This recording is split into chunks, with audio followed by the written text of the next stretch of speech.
사람마다 자기의 자리가 있어요. 대통령은 대통령의 자리가 있고, 또 여러분들은 나름대로 자리가 있고, 또 저는 저의 자리가 있죠. 최근에 아마 세월호 2주년 지났습니까? 2주년 지났죠. 선장이 제대로 그 자리에 있었더라면 혹시라도 안 일어날 수 있었겠죠. 그렇게. 그러니까 아까운 생명들이 많이 죽고 그랬는데, 이제 우리는 이 세월호를 보면서 나쁜 놈이다, 그렇게 얘기를 하잖아요. 또 그 회사에 대해서도 문매를 맞고 그랬죠. 물론 여러 가지 메시지가 있는데, 우리가 이제 과연 우리가 그 사건을 보면서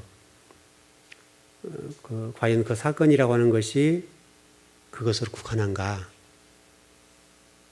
이제 이렇게 보는 거죠. 그러면 만일에 제가 서 있는 이 자리를 제대로 못 지키면 저도 똑같은 사람이잖아요. 그렇죠. 그러니까 하나님이 이제 그걸 또 우리에게 보여주신 게 뭐냐면, 너희들도 너희들 자리를 잘 지켜야 된다. 그래서 가장은 가장의 자리가 있고, 또 저는 목회자의 자리로서 여러분들의 양질의 말씀을 먹여야 될 자리가 있잖아요. 그런데 만일에 제가 여러분들에게 그 자리에 맞게 말씀을 못 먹이면 어떻게 되겠어요? 여러분도 똑같이 죽는 거죠. 여러분 그렇지 않습니까? 여러분 가장들이 더겠죠. 여러분 가장들, 여러분 나가서 일하시면 쉽지 않고 그래서 힘들지만은, 왜냐하면 가장이라는 무거운 짐이 있기 때문에 그 가장의 짐을 짊어져야 된단 말이에요. 그걸 내팽개치면 이 가정이 무너지는 거죠. 크게는 대통령도 똑같고. 최근에 여러분, 제가 전번에 그 얘기를 한번 했던 것 같은데, 우리나라 2040년 정도가 되면 국가 빚이 61%가 된다고 그래요. 그러니까 100원이면 61원이 남은 나라 돈이에요. 현재도 우리나라 예산이 1조 원 정도 남았다고 그래요. 추경 예산을 편성하려고 하면 빚을 얻어야 된다는 거죠. 그러니까 지금 우리나라 국민들이 이런 얘기 많이 해요.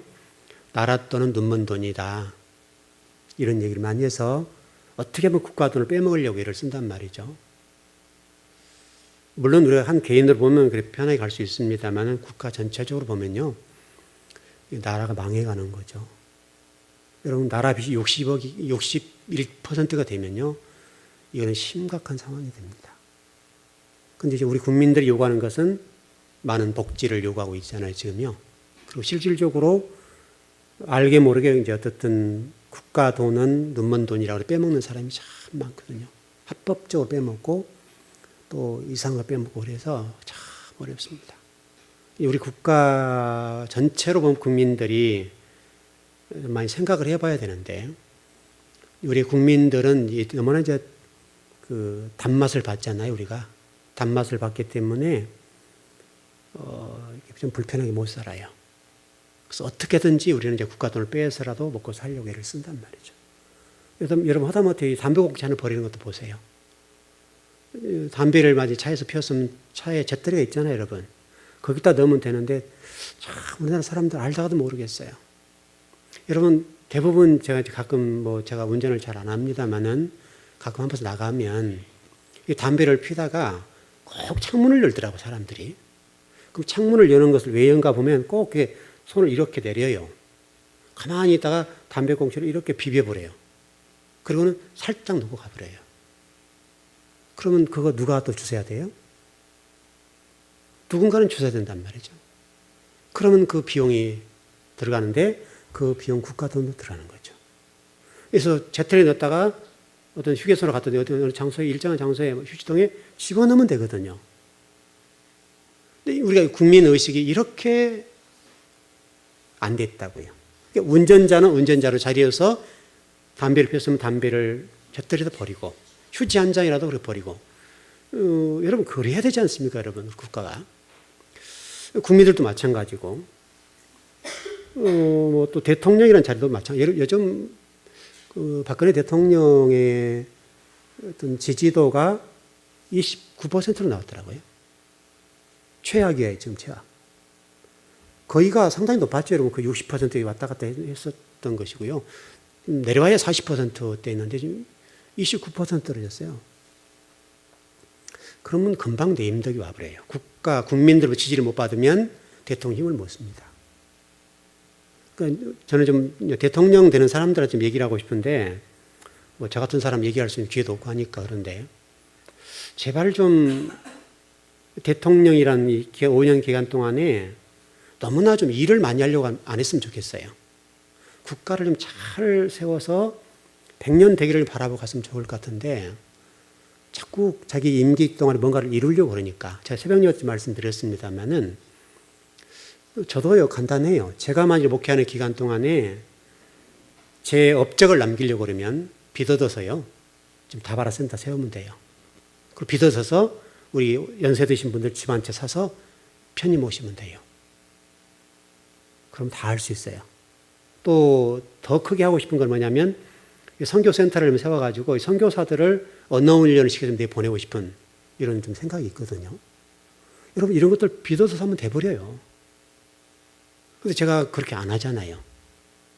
기도하고 준비를 계속 하지만 이렇게 추진하지 않는 이유는 제가 추진력이 없어서 아니라, 여러분 아시는 대로 제가 한번 결단하고 가면 여러분 도 자체 밀고 가잖아요. 여러분 끝까지 밀고 가버리잖아요. 한번 밀기 시작하면 스톱이 없어요, 저는요. 한번 가면 끝까지 가버린 사람이니까, 그럼에도 불구하고 제가 이 일을 이렇게 심사숙고하는 이유는, 우리 교회가 너무 빚을 많이 지면 안 돼요. 그럼 빚을 많이 지면 나중에 우리 교회가 힘을 못 써요. 그래서 저는 되도록이면 제 어떤 가정생활이 어렵고 또 우리 자녀들 기를 때도 저도 개인적으로 많이 빚을 졌지만은, 왜냐하면 사례비 따박따박 받으면 제가 빚을 질 이유가 없잖아요. 그런데 빚을 졌던 이유들, 또 아이들 키우면서 수천만 원의 빚을 졌단 말이에요, 목회자로서. 지금도 제가 빚이 있고 그래요. 그렇게 된 것은 제가 제 안위를 생각하고 제 미래를 생각하면요, 그렇게 하면 안 돼요. 교회가 어떻게 되든지 말든지 제 사례비 따박따박 받아버리고 그렇게 했더라고 한다면 제가 빚을 질 이유는 없어요. 그러나 일단 제가 담임 목회자로서 교회 책임자니까 우리 교회가 그렇게 하면 안 된다고 제가 인식하고 저보다는 교회를 우선했어요. 저희 가정보다는 이 교회를 우선했단 말이에요. 그러니까 성도들은 그런 마음 다 모르죠. 목회자가 얼마나 힘들게 왔는지를 모르잖아요. 정말 여기까지 오는 동안에 피눈물 흘리고 힘들게 오고 물질적인 고통을 따르는 것들을 생각하면, 이런 돌려막기 할 때가 너무 많았으니까요. 그때 뭐 빚은 막 산더미처럼 불어나가고, 그것도 빚은 이자는 또 세잖아요. 여러분, 그렇게 카드 빚이 세잖아요. 그렇게 나갈 때 실질적으로 사례비 좀 받아도 한 푼 쓸 돈이 없는 거예요. 여러분들 생각하는 목사님 사례비 좀 받아갔다 생각할지 모르지만, 실질적으로 돌려막기 하다가 어쨌든 몇 개월 어떤 사례비만 받으면 그거 이자나 갚고, 그러면 또 원금은 또 불어나고 막 이렇게 돼서 엄청나게 힘들었거든요. 뭐 지금 안 그러냐? 지금도 그래요. 지금도 여러분 생각하기에 우리 뭐 사례비 꽤 받으신다 할지 모르는데, 지금도 제게 빚이 있단 말이에요. 빚을 갚아가고 있죠. 그런 거 생각해 보면, 제가 만일에 제 개인적이고 제 가정 중심으로 목양을 했다고 한다면 제가 빚을 질 이유가 없죠. 그리고 뭐 예를 들어서 기본적으로 목회자들, 다른 교회 목회자들 보면 정말 목회자 발만 떼어도 돈이잖아요. 발만 움직여도 뭐 교회 돈이 다 지출한단 말이에요. 적어도 우리 성도들이 그런 거는 알아야 돼요. 목회자 여러분, 발만 움직여도 어떻든 돈이 교회에 지출되고 다 그런단 말이죠. 근데 저는 개인적으로 지금까지 우리 교회에서 그렇게 해본 적이 없어요. 그걸 몰라서 그런 건 아니에요. 알고 있지만은 제 자리라고 하는 것이 목회자고, 목회자는 하나님 앞과 성도들 앞에, 교회 앞에 바르게 그려야 된다. 그 모범이 돼야 된다는 생각을 했기 때문에 그렇게 걸어온 거죠. 저는 힘든 거예요. 그 대신 교회가 이렇게까지 온 거죠. 왜냐하면 제 자리 때문에 그래요. 대통령이라는 자리도 똑같아요. 나라라고 하는 것을 생각했을 때 대통령이 빚어다가 잔치하고 그러면 안 된단 말이에요. 어떻게든 국가 빚을 줄여주고 또 미래를 열어가고. 여러분, 그게 능력 아닙니까, 여러분? 여러분, 국회의원들 보세요. 세비들 엄청 많이 받아가잖아요. 요즘 국민들이 여기 얘기하고 있는 게 뭐예요? 니들이 세비 받아간 만큼 일 못하니까 낼 필요 없다. 그 말이잖아요, 지금요. 이번에 바짝 국회의원들이 긴장하고 그러는데, 여러분, 국회의원들이 국민들 그동안 만만하게 봤단 말이에요. 근데 이번에 국회의원들이 만만한 국민이 아니구나. 이제는 국민들이 그런 시대가 아니고, 국민들이 얼마나 아주 의식이 뛰어나고, 좀 머리를 돌아오고 이 세계를 보는 눈들이 얼마나 밝아요. 오히려 국회의원보다 훨씬 똑똑한 사람이 많단 말이에요. 그러니까 지금 와서는 이제 국가가 이러면 안 되겠다 싶어서 여러 가지 좀 어떤 액션을 취하고 있는데 참 좀 늦었어요. 너무나 아픈 부분이에요. 어쨌든 여러분은 여러분의 자리, 또는 저는 저의 자리, 여러분과 제가 서 있는 그 자리에 바르게 서 있다는 것이 얼마나 중요한지 몰라요. 최근에 어떤 글을 읽어봤는데 우리 통합측에서 사회적 문제에 대해서 이제 말을 하기 시작했어요. 다른 교단들은 그렇게 안 하는데, 그래서 그런 기사가 났더라고요. 우리 총회에 대해서 이렇게 얘기하시게 된 것이 어떻게 되냐, 이렇게 얘기를 했더라고요. 그러면서 우리 통합 측은 보수 진보도 추구하지 않지만, 그러나 성경에 위배되고 하나님 앞에 말씀에 근거해서 세상 얘기를 해야 된다, 이렇게 얘기를 했어요. 그동안에 우리 기독교가 너무나 그런 부분이 좀 잠잠했던 건 사실이죠. 그러니까 여러분 생각에 지금 모두에 말씀드린 이 부분들을 어떻게 생각하는지 모르겠는데, 지금 제가 여러분 말씀드리고 싶은 것은, 우리 그리스도인이란 자리는 우리가 지금 수요일에 공부했던 대로 저와 여러분의 자리는 이제 어떤 사단의 자리, 진노의 자리가 아니라 은혜의 왕노릇 자리에 있다고 그랬죠, 여러분. 은혜의 왕노릇 자리에 우리가 있단 말이에요, 지금. 은혜의 왕노릇하는 자리이기 때문에 에베소 1장 6절과 에베소 2장 4절 같은 데 보면 말씀이 나와 있어요. 너희가 과거에는 진노의 자식이었다, 이거예요. 이제는 네가 은혜의 왕노릇한 자리에 있기 때문에 그 은혜의 왕노릇한 자리가 어떤 자리냐, 이거죠. 사도 바울이 지금 우리의 이 사닥다리 모습으로 얘기하면 가장 상위에 있는 것을 얘기하는 거예요. 너희는 이 가장 상류층, 여기에 있는 사람들이다, 이거예요. 은혜의 왕도라는 자리 여기에 있기 때문에 너희는 여기에 걸맞게 인생을 살아야 된다. 그렇게 얘기를 하고 있어요. 근데 우리가 지금 그렇게 살지 못하는 여러 가지 이유가 있죠. 근데 이제 그렇게 살지 못했을 때는 어떤 다른 결과가 아마 오늘 시간이 어떻게 될지 모르겠는데 한번 좀 정리를 해보십시다. 여러분, 우리 성경 고린도후서 4장을 한번 보시죠. 4장 6절입니다. 고린도후서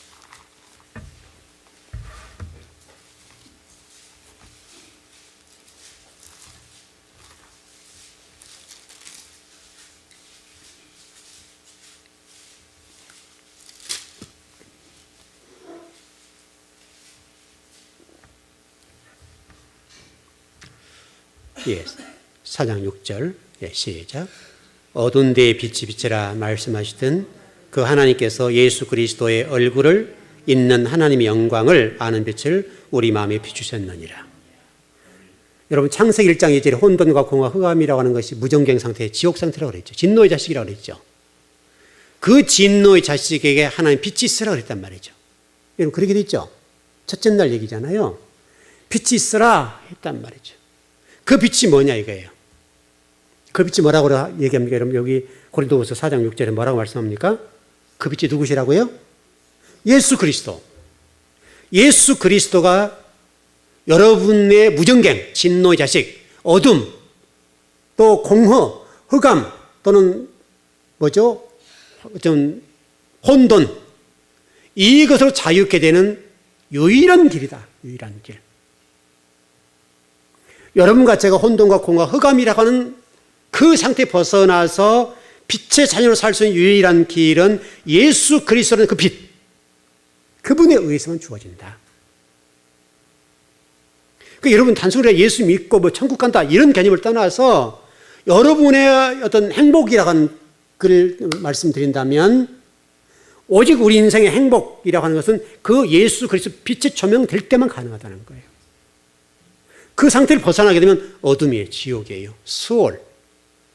그 상태가 돼버린다. 여러분, 이렇게 성경은 구체적으로 이런 부분에 설명이 되는데, 여러분 마태복음 한번 보시죠. 4장 16절 한번 보시죠. 4장 16절입니다.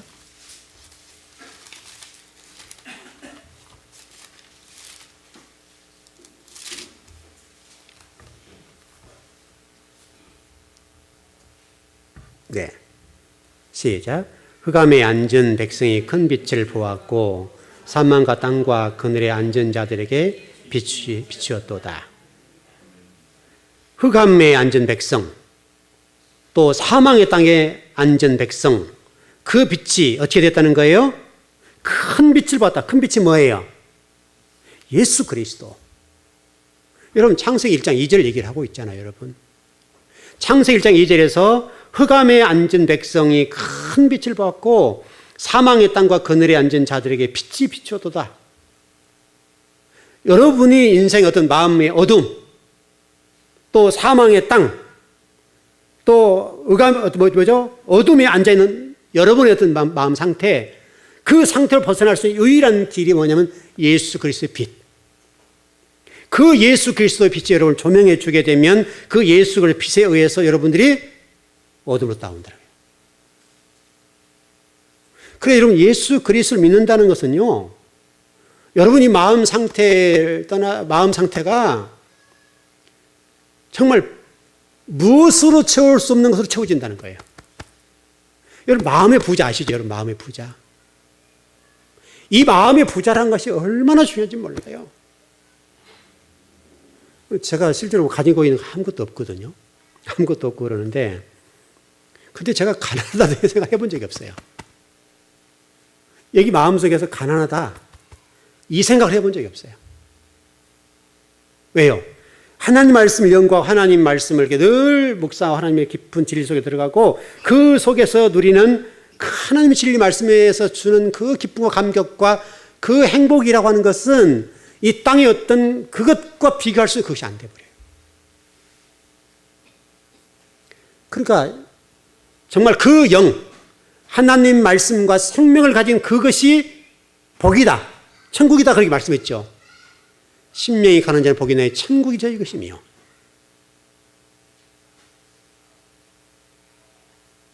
예, 크게 하셔요. 괜찮나요? 불편하시니까 크게 하셔도 돼요. 예, 예, 등을 좀 두드려 주세요. 물 있으세요? 예.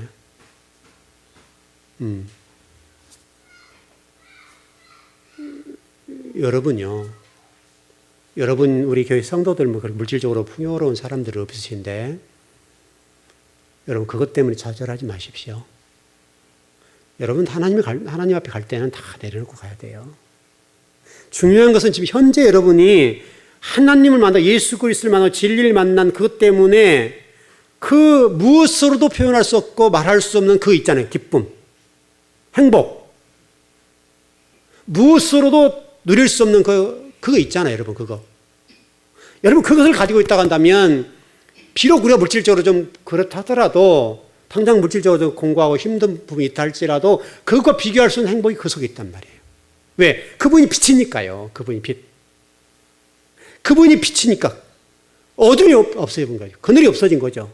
어둠이 없어지고 어떤 환란과 혼란과 뭐 혼돈과 공허, 흑암, 그 어두움 상태, 그게 없어지니까요. 지금 우리가 지금 창세기 15장을 공부하는데 아브라함이 지금 온전하게 지금 빛의 사람이 아니었죠, 여러분. 그러니까 지금 이런 하나님의 뜻을 깨닫지 못하고 하나님의 어떤 복과 은혜를 다 모른단 말이에요. 왜냐하면 11장까지가 진노의 자식이 상태고 12장부터 이게 은혜의 자식이 시작되는 부분이니까 조금 지나온 거잖아요.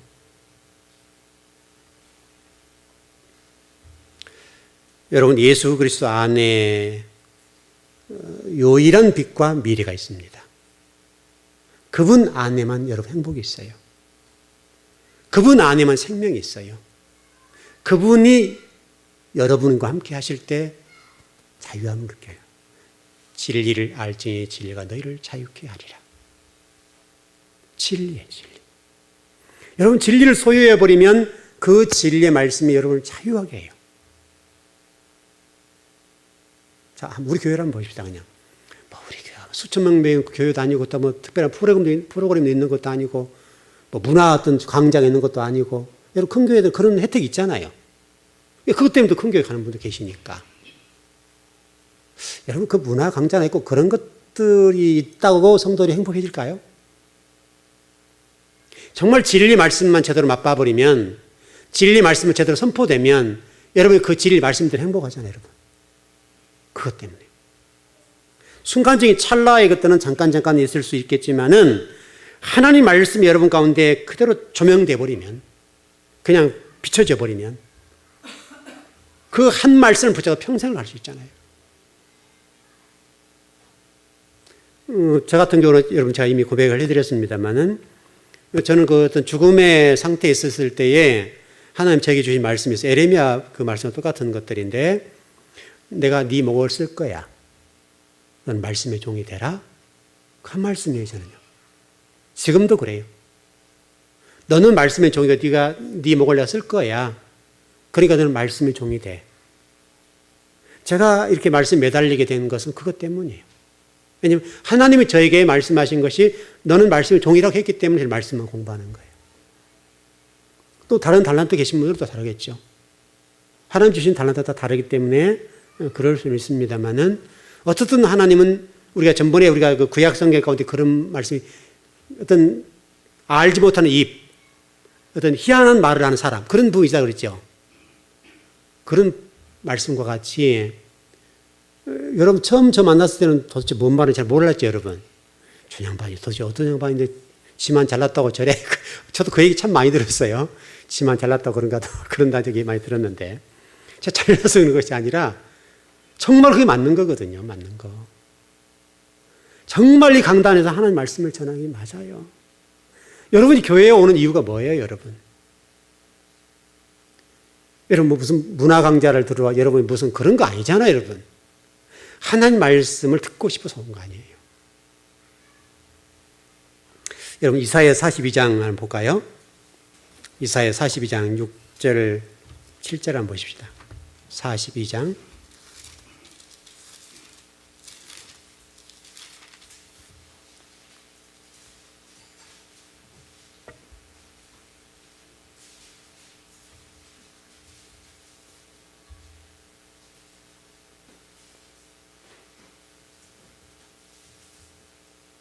예. 42장 6절 7절입니다. 예, 천천히 찾아보시죠. 1018쪽에 있습니다. 예, 시작. 나 여호와가 의로 너를 불렀은즉 내가 내 손을 잡아 너를 보호하며 너를 세워 백성의 언약과 이방인의 빛이 되게 하리니 내가 눈먼 자들의 눈을 밝히며 갇힌 자를 감옥에서 이끌어내며 흑암에 앉은 자를 감방에서 나오게 하리라. 메시아, 이사야 선지자는 메시아라고 설명했는데 예수 그리스도를 설명하는 거죠. 메시아가 이방의 빛이래요. 이방의 빛인데 어떤 빛이냐면 눈먼 자에게 눈을 밝혀주고 갇힌 자를 감옥에서 이끌어내고 또 흑암에 있는 앉은 사람을 감방에 나오게 하리라.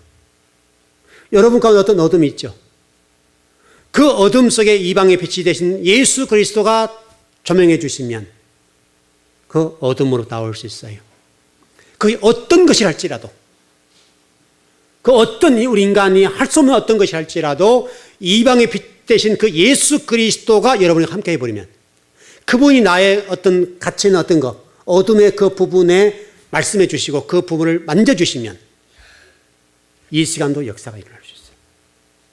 이 순간에 그분이 여러분 가운데 만져버리면 은혜의 빛, 그 은혜의 빛을 가지고 역사해 주시면 여러분 가운데 어떤 문제가 있다 할지라도 그 문제는 회복돼요.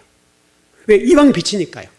이방의 빛이 눈먼 자에게 눈을 밝혀주고 갇힌 자를 감옥에서 이끌어내고 흑암에 앉은 자에게 감방에서 나오게 하는 것처럼 여러분과 어떤 어둠, 문제, 인간이 풀 수 없는 어떤 문제가 있는 그 부분에 우리 주님이 만져주시고 역사해 주시고 지금 말씀해 버리면, 물러가라고 말씀하시면 물러가는 거예요.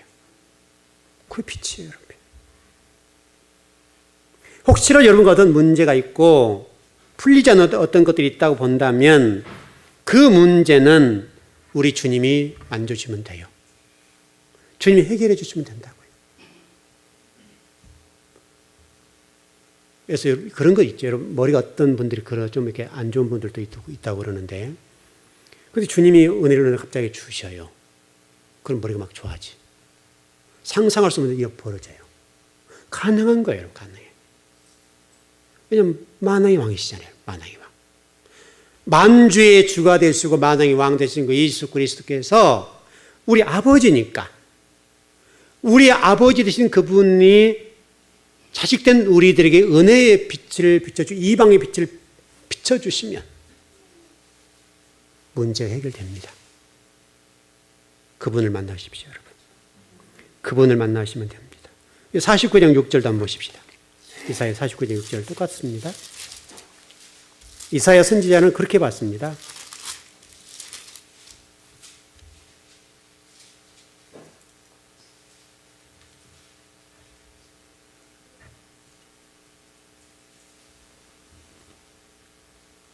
예, 6절 말씀 보시죠. 시작. 그가 이르시되 내가 나의 종이 되어 야곱의 지파들을 일으키며 이스라엘 중에 보존된 자를 돌아오게 할 것은 내가 쉬운 일이라. 내가 또 너를 이방의 빛으로 삼아 나의 구원을 베풀어서 땅 끝까지 이르게 하리라. 메시아신 예수 그리스도가 이방의 빛이 되어서 어떻게 한다고요? 어떻게 한다고요? 어려운 일들을 회복하고 여러분들을 하나님의 백성 삼아서 땅 끝까지 이르러 구원의 은혜를 베풀어 주는. 구원이란 말이 이런 뭐예요? 구원. 단순하게 예수 믿고 천국 가는 그 말 아니에요. 그 말도 포함돼요. 구원이란 말은 여러분과 어떤 문제 있는 것을 회복해 주는 것. 그것도 구원이에요, 여러분. 여러분 신약성경, 구약성경 가운데 구원의 내용은 다양해요. 예를 들어서 물질적인 어떤 어려움이 있는 분이 갑자기 물질이 생길 수도 있고, 풀리지 않는 어떤 문제가 있는 분이 그 문제에 풀려지는 것도 구원이고, 말을 못하는 사람이 말을 하는 것도 구원이고, 듣지 못한 사람이 듣게 되는 것도 구원이고, 또 뭐 병이 있던 분들이 병이 치료되면 그게 구원이고, 여러분 갇힌 것이 풀어진 게 구원이죠, 여러분. 그러지 않습니까?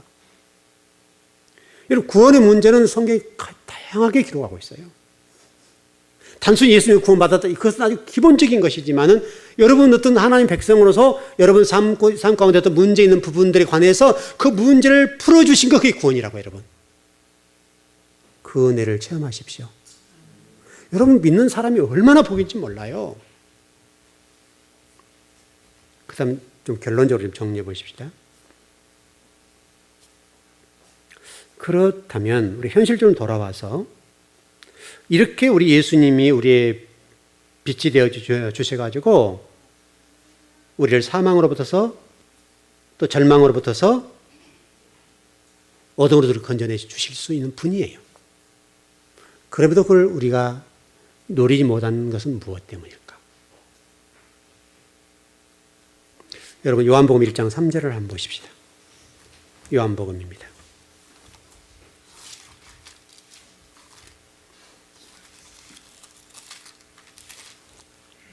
(1장 3절입니다)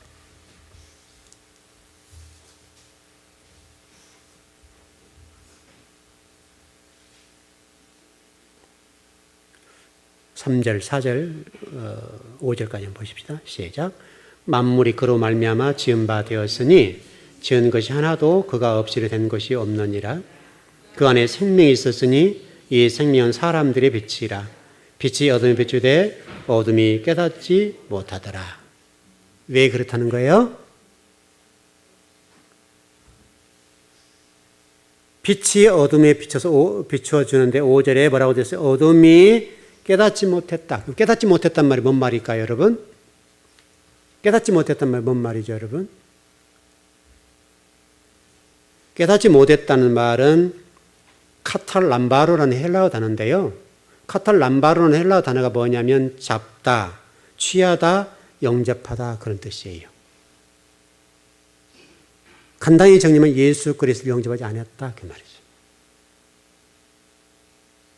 또는 예수 그리스도의 어떤 삶을 따라가지 않았다, 이렇게 할 수도 있겠고, 우리 영접한 분들의 문제에 있어서는, 그러니까 이게 카탈람바노라는 이 단어를 여러분 잊어버리면 안 돼요.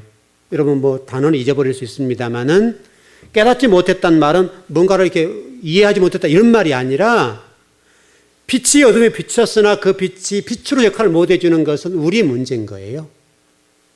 우리가 그 예수 그리스도를 영접하지 않았거나 잡지 않았거나 취하지 않아서 그래요. 지금도 우리 아버지는 능력이 많으세요. 이 우주 만물을 다시 창조할 수 있는 분이에요. 또 이 우주 만물을 심판하실 수 있는 분이에요. 여러분의 어떤 문제를 풀어줄 수 있는 분이에요. 어떤 문제도 주님 앞에 해결하지 못할 것은 없어요. 여러분, 수많은 사람들이 간증들을 해보게 들어보면 얼마나 많은 역사가 일어나는지 몰라요, 지금도.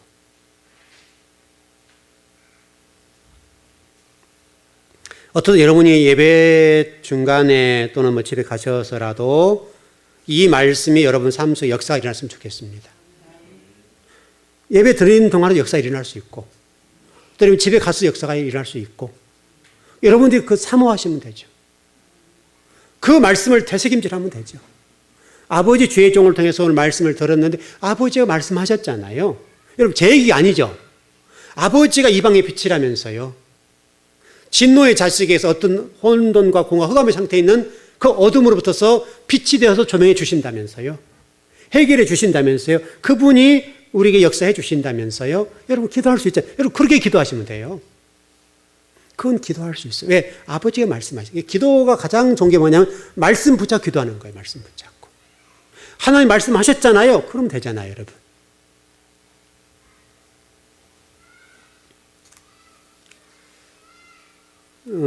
나머지 문제는 주일날 좀 더 공부를 하겠는데요. 좀 결론을 정리해 보십시다. 여러분들은 단순하게 예수 믿고 뭐 천국 갔다 그리고 그렇게 끝나는 것은 아니고요. 하나님의 자녀라고 하는 이 특권, 은혜의 왕노로 한다는 특권이 여러분이 주어져 있는 것을 잊어버리면 안 됩니다.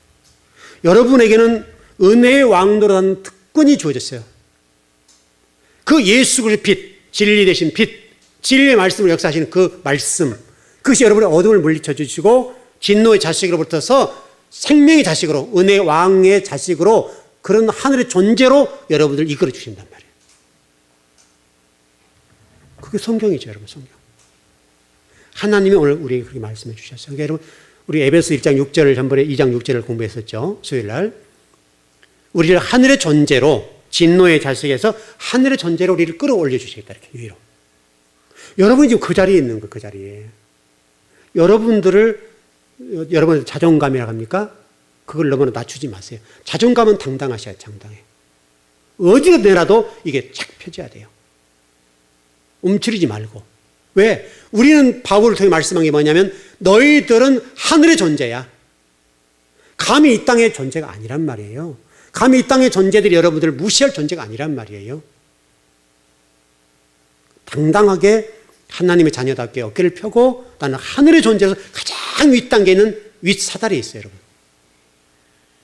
그것을 잊어버리면 안 돼요. 그분이 오늘 여러분들 만나 주실 믿습니다. 예, 기도하겠습니다.